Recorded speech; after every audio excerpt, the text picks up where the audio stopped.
Turim korvetą gerą.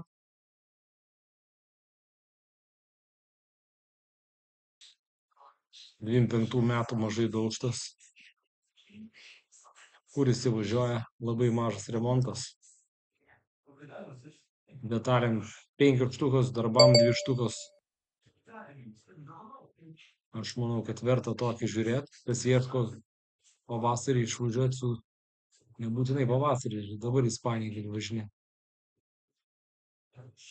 Šiaip 10 uždėjau toks, kad profilaktiškai pradžiai padaryti, 7,6 yra bidas, aukcionas bus kitą pirmadienį, tai yra laiko savaitę laiko.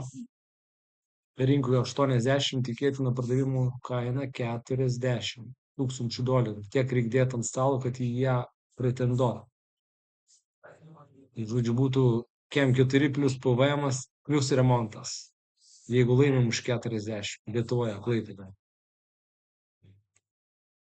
Geras variantas, draudimas parduoda. Kabrioletas, stogas su knopkais daro. Kas yra privalumas, aš manau, tokiai mašinai labai čiotkai ten su jie viskas yra. Geriau negu kupė. O.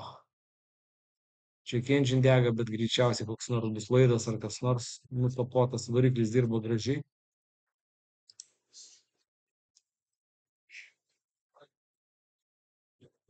Tai bandom, kas nori.